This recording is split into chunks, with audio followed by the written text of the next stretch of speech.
Bienvenidos a Coreuta. Yo soy Daniel Pinte, creador del protométodo interpretativo para artistas escénicos. En este podcast hago coro de las ideas que mueven a la sociedad de nuestros días, dando lectura a publicaciones diversas que se encuentran en la web. Estaré gustoso de poder acompañarte a lo largo de tu día y llevar hasta tu oído lo que tus ojos no alcanzaron a leer.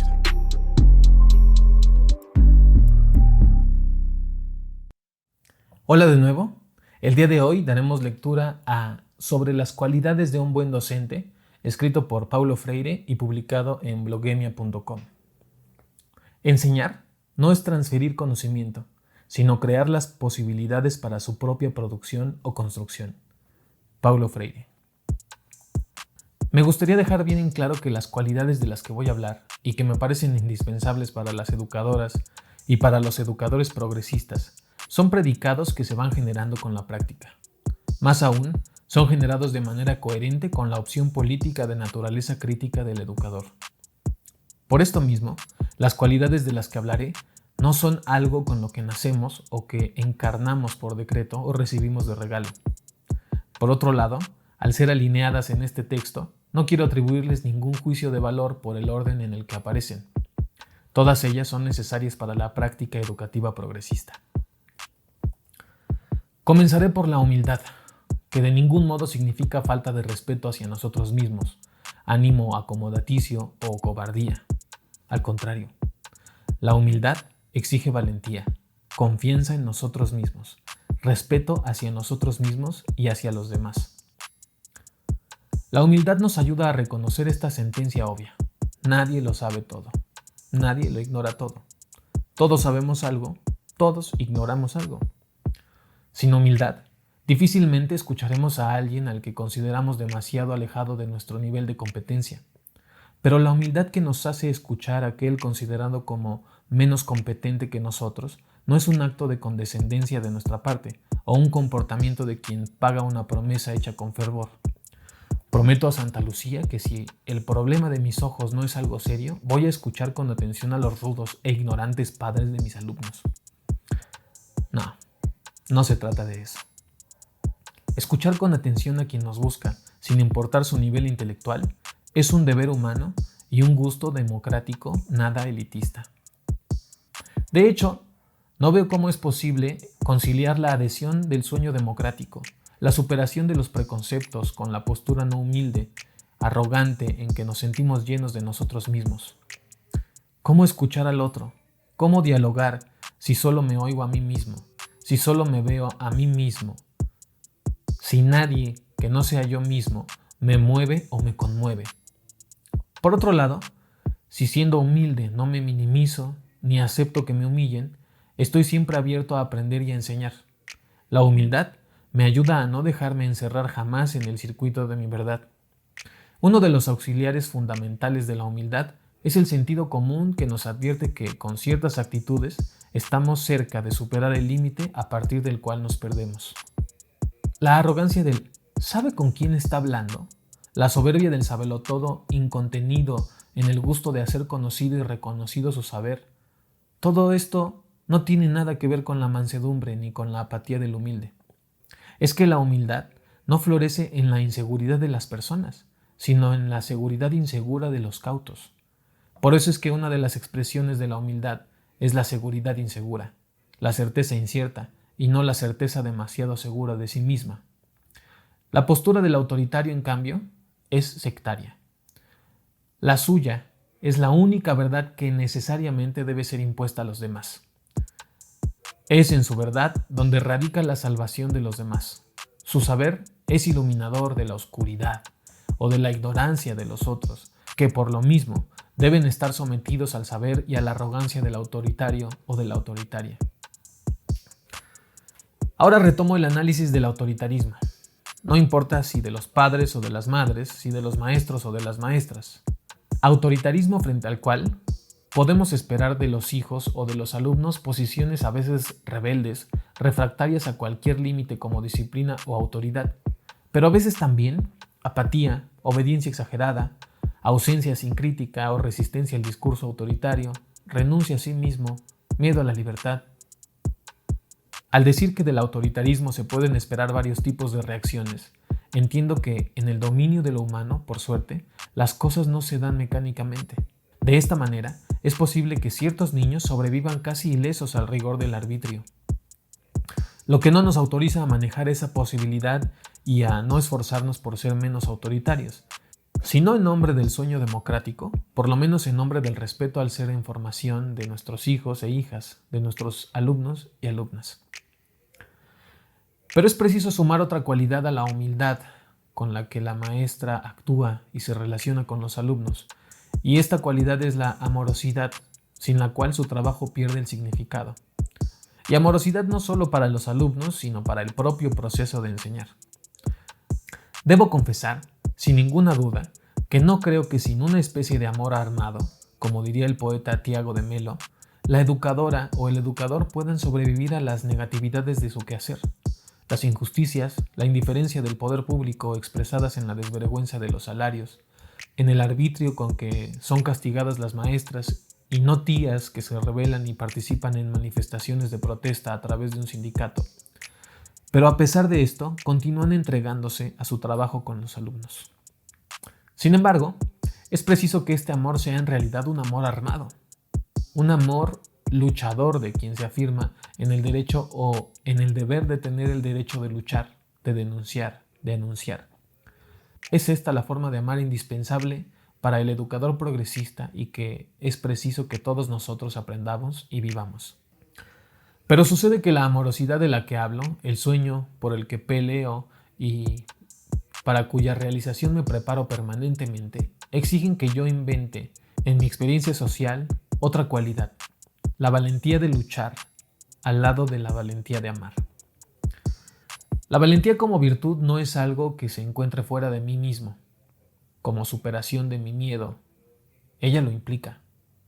En primer lugar, cuando hablamos del miedo, debemos estar absolutamente seguros de que estamos hablando sobre algo muy concreto. Es decir, que el miedo no es una abstracción. En segundo lugar, creo que debemos saber que estamos hablando de una cosa muy normal. Otro punto que viene a la mente es que, cuando pensamos en el miedo, llegamos a reflexionar sobre la necesidad de ser muy claros respecto a nuestras opciones, lo cual exige ciertos procedimientos y prácticas concretas que son las propias experiencias que provocan el miedo. A medida que tengo más y más claridad sobre mi opción, sobre mis sueños, que son sustantivamente políticos y adjetivamente pedagógicos en la medida en que reconozco que como educador soy un político, también entiendo mejor las razones por las cuales tengo miedo y percibo cuánto tenemos aún por andar para mejorar nuestra democracia. Es que al poner en práctica un tipo de educación que provoca de manera crítica la conciencia del educando, necesariamente trabajamos contra algunos mitos que nos deforman. Al cuestionar esos mitos, también enfrentamos el poder dominante, puesto que ellos son expresamente de ese poder, de su ideología. Al cuestionar esos mitos, también enfrentamos al poder dominante, puesto que ellos son expresiones de ese poder, de su ideología. Cuando comenzamos a ser asaltados por miedos concretos, tales como el miedo a perder el empleo o a no alcanzar cierta promoción, sentimos la necesidad de poner ciertos límites a nuestro miedo. Antes que nada, reconocemos que sentir miedo es manifestación de que estamos vivos. No tengo que esconder mis temores, pero lo que no puedo permitir es que mi miedo me paralice. Si estoy seguro de mi sueño político, debo continuar mi lucha con tácticas que disminuyan el riesgo que corro. Por eso es tan importante gobernar sin miedo, educar sin miedo, de donde nace finalmente mi valentía. Por eso es que no puedo por un lado negar mi miedo y por el otro abandonarme a él, sino que preciso controlarlo, y es en el ejercicio de esta práctica donde se va construyendo mi valentía necesaria. Es por esta razón que hay miedo sin valentía, que es el miedo que nos avasalla, que nos paraliza, pero no hay valentía sin miedo, que es el miedo que, hablando de nosotros como gente, va siendo limitado, sometido y controlado. Otra virtud es la tolerancia. Sin ella es imposible realizar un trabajo pedagógico serio. Sin ella es inviable una experiencia democrática auténtica. Sin ella, la práctica educativa progresista se desdice. La tolerancia, sin embargo, no es una posición irresponsable de quien juega el juego del hagamos de cuenta. Ser tolerante no significa ponerse en convivencia con lo intolerable, no es encubrir lo intolerable. no es amansar al agresor ni disfrazarlo. La tolerancia es la virtud que nos enseña a convivir con lo que es diferente, a aprender con lo diferente, a respetar lo diferente. En un primer momento parece que hablar de tolerancia es casi como hablar de favor. Es como si ser tolerante fuese una forma cortés, delicada de aceptar o tolerar la presencia no muy deseada de mi contrario. Una manera civilizada de consentir en una convivencia que de hecho me repugna. Eso es hipocresía, no tolerancia. Y la hipocresía es un defecto, un desvalor. La tolerancia es una virtud. Por eso mismo, si la vivo, debo vivirla como algo que asumo, como algo que me hace coherente como ser histórico, inconcluso, que estoy siendo en una primera instancia y en segundo lugar con mi opción político-democrática. No veo cómo podremos ser democráticos sin experimentar como principio fundamental la tolerancia y la convivencia con lo que nos es diferente. Nadie aprende tolerancia en un clima de irresponsabilidad en el cual no se hace democracia. El acto de tolerar implica el clima de establecer límites, de principios que deben ser respetados. Es por esto, por lo que la intolerancia no es la simple convivencia con lo intolerable. Bajo el régimen autoritario en el cual se exacerba la autoridad o bajo el régimen licencioso en el cual la libertad no se limita, difícilmente aprenderemos la tolerancia. La tolerancia requiere respeto, disciplina, ética. El autoritario, empapado de prejuicios sobre el sexo, las clases, las razas, jamás podrá ser tolerante si antes no vence sus prejuicios. Por esta razón, el discurso progresista del prejuiciado, en contraste con su práctica, es un discurso falso. Es por eso también que el cientificista es igualmente intolerante, porque toma o entiende la ciencia como la verdad última y nada vale fuera de ella, pues es ella la que nos da la seguridad de la que no se puede dudar. No hay como ser tolerantes si estamos inmersos en el cientificismo, cosa que no debe llevarnos a la negación de la ciencia. Me gustaría ahora agrupar la decisión, la seguridad, la tensión sobre la paciencia y la impaciencia y la alegría de vivir como cualidades que deben ser cultivadas por nosotros si somos educadores y educadoras progresistas. La capacidad de decisión de la educadora o del educador es absolutamente necesaria en su trabajo formador. Es probando su habilitación para decidir como la educadora enseña la difícil virtud de la decisión. Difícil en la medida en que decidir significa romper para optar. Ninguno decide a no ser por una cosa contra la otra, por un punto contra otro, por una persona contra otra. De ahí que toda opción que sigue a una decisión exija una mediada evaluación en el acto de comparar para optar por uno de los posibles polos, personas o posiciones. Y es la evaluación, con todas las implicaciones que ella genera, la que finalmente me ayuda a optar. Decisión es ruptura, no siempre fácil de ser vivida, pero no es posible existir sin romper, por más fácil que nos resulte romper. Una de las deficiencias de una educadora es la incapacidad de decidir. Su indecisión, que los educandos interpretan como debilidad moral o como incompetencia profesional. La educadora democrática, solo por ser democrática, no puede anularse. Al contrario, si no puede asumir sola la vida de su clase, tampoco puede, en nombre de la democracia, huir de su responsabilidad de tomar decisiones. Lo que no puede hacer es ser arbitraria en las decisiones que toma. El testimonio de no asumir su deber como autoridad, dejándose caer en la licencia, es sin duda más funesto que el de extrapolar los límites de su autoridad. Hay muchas ocasiones en las que el buen ejemplo pedagógico en la dirección de la democracia es tomar la decisión junto con los alumnos después de analizar el problema. En otros momentos, en los que la decisión a tomar debe ser de la esfera de la educadora, no hay por qué no asumirla, no hay razón para omitirla. La indecisión delata falta de seguridad, una cualidad indispensable a quien sea que tenga la responsabilidad del gobierno.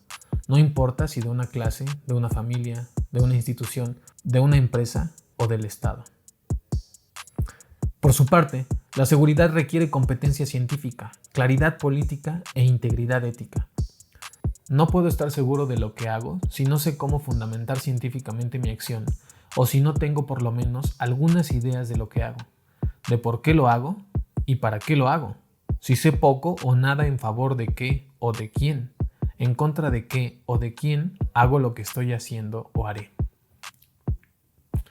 Si esto no me conmueve para nada, si lo que hago hiere la dignidad de las personas con las que trabajo, si las expongo a situaciones bochornosas que puedo y debo evitar, mi insensibilidad ética, mi cinismo me contraindican para encarnar la tarea del educador, tarea que exige una forma críticamente disciplinada de actuar con la que la educadora desafía a sus educandos. Forma disciplinada que tiene que ver, por un lado, con la competencia que la maestra va revelando a sus alumnos discreta y humildemente, sin alaracas arrogantes, y por otro lado, con el equilibrio con el que la educadora ejerce su autoridad, segura, lúcida, determinada. Nada de eso, sin embargo, puede concretarse si a la educadora le falta el gusto por la búsqueda permanente de la justicia. Nadie puede prohibirle que le guste más un alumno que otro por X razones. Es un derecho que tiene. Lo que ella no puede es emitir el derecho de los otros a favor de su preferido. Existe otra cualidad fundamental que no puede faltarle a la educadora progresista y que exige de ella la sabiduría con la que debe entregarse a la experiencia de vivir la tensión entre la paciencia y la impaciencia. Ni la paciencia por sí sola, ni la impaciencia solitaria. La paciencia por sí sola puede llevar a la educadora a posiciones de acomodación, de espontaneísmo, con lo que niega su sueño democrático. La paciencia desacompañada puede conducir a la inmovilidad, a la inacción. La impaciencia por sí sola, por otro lado, puede llevar a la maestra a un activismo ciego, a la acción por sí misma, a la práctica en que no se respetan las relaciones necesariamente entre la táctica y la estrategia. La paciencia aislada tiende a obstaculizar la consecución de los objetivos de la práctica, haciéndola tierna, blanda e inoperante. En la impaciencia aislada, amenazamos el éxito de la práctica que se pierde en la arrogancia de quien se juzga dueño de la historia. La paciencia sola se agota en el puro bla bla. La impaciencia a solas, en el activismo insoportable. La virtud no está, pues, en ninguna de ellas sin la otra, sino en vivir la permanente tensión entre ellas. Está en vivir y actuar impacientemente paciente, sin que jamás se dé la una aislada de la otra. Junto con esta forma de ser y de actuar equilibrada, armoniosa, se impone otra cualidad que vengo llamando parsimonia verbal. La parsimonia verbal está implícita en el acto de asumir la tensión entre paciencia e impaciencia. Quien vive la impaciente paciencia difícilmente pierde, salvo casos excepcionales, el control de lo que habla. Raramente extrapola los límites del discurso ponderado pero enérgico. Quien vive con preponderancia la paciencia apenas ahoga su legítima rabia, que expresa en un discurso flojo y acomodado. Quien por el contrario es solo impaciencia, tiende a la exacerbación de su discurso. El discurso del paciente siempre es bien comportado, mientras que el discurso del impaciente en general va más allá de lo que la realidad misma soportaría. Ambos discursos, tanto el muy controlado como el carente de toda disciplina, contribuyen a la preservación del status quo, el primero por estar mucho más acá de la realidad, el segundo por ir más allá del límite de lo soportable. El discurso y la práctica benevolentes del que es solo paciente en la clase hace pensar a los educandos que todo o casi todo es posible. Existe una paciencia casi inagotable en el aire. El discurso nervioso, arrogante, incontrolado, irrealista, sin límite, está empapado de inconsecuencia, de irresponsabilidad. Estos discursos no ayudan en nada a la formación de los educandos. Existen además los que son excesivamente equilibrados en sus discursos, pero de vez en cuando se desequilibran. De la pura paciencia pasan inesperadamente a la impaciencia incontenida, creando en los demás un clima de inseguridad con resultados indiscutiblemente pésimos. Existe un sinnúmero de madres y padres que se comportan así. De una licencia en la que el habla y la acción son coherentes, pasan al día siguiente a un universo de desatinos y órdenes autoritarias que dejan a sus hijos e hijas estupefactos, pero principalmente inseguros.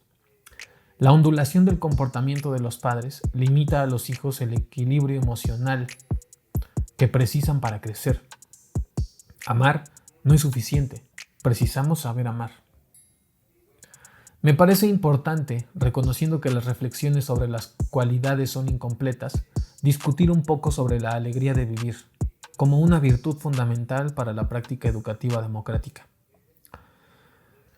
Es dándome por completo a la vida y no a la muerte, lo que ciertamente no significa, por un lado, negar la muerte ni por el otro, mitificar la vida, como me entrego con libertad a la alegría de vivir.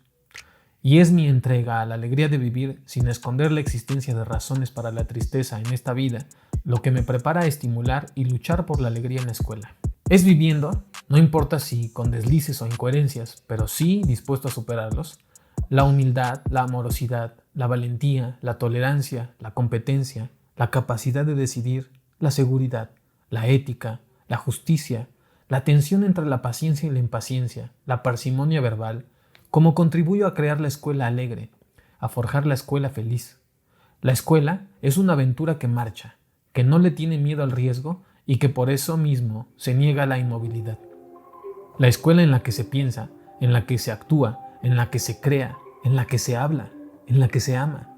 Se adivina aquí la escuela que apasionadamente les dice sí a la vida y no a la escuela que enmudece y me enmudece. Realmente, la solución más fácil para enfrentar los obstáculos, la falta de respeto del poder público, el arbitrio de la autoridad antidemocrática, es la acomodación fatalista en la que muchos de nosotros nos instalamos. ¿Qué puedo hacer si siempre ha sido así? Me llamen maestra o me llamen tía, continúo siendo mal pagada, desconsiderada, desatendida. Pues que así sea. Esta, en realidad, es la posición más cómoda, pero también es la posición de quien renuncia a la lucha, a la historia. Es la posición de quien renuncia al conflicto sin el cual negamos la dignidad de la vida. No hay vida ni existencia humana sin pelea ni conflicto. El conflicto hace nacer nuestra conciencia. Negarlo es desconocer los mínimos pormenores de la experiencia habitual y social. Huir de él es ayudar a la preservación del status quo. Por eso no veo otra salida que no sea la de la unidad en la diversidad de intereses no antagónicos de los educadores y de las educadoras en defensa de sus derechos.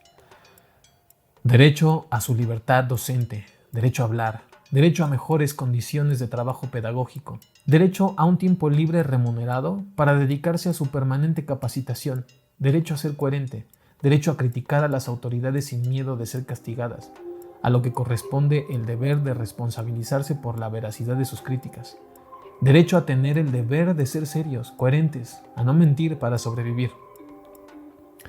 Es preciso que luchemos para que estos derechos sean, más que reconocidos, respetados y encarnados. A veces es preciso que luchemos junto al sindicato y a veces contra él, si su dirigencia es sectaria, de derecha o de izquierda. Pero a veces también es preciso que luchemos como administración progresista contra las rabias endemoniadas de los retrógrados, de los tradicionalistas, entre los cuales algunos se juzgan progresistas, y de los neoliberales, para quienes la historia terminó en ellos. Paulo Freire. Bueno, y con esto concluimos este episodio, con este texto de Paulo Freire. Si quieres seguirme, lo puedes hacer en Facebook, en YouTube, en TikTok y en Instagram. También te invito a que te suscribas, a que descargues los episodios en Spotify de Coreuta con Daniel Pinte, que también puedes encontrar en YouTube. En YouTube déjame tus comentarios, qué te gustaría escuchar. Comparte y dale like. Esto es lo mejor que puedes hacer por mí. Y si quieres apoyar la continuidad de este proyecto, lo puedes hacer en Patreon. Te dejo la liga debajo. Nos vemos pronto.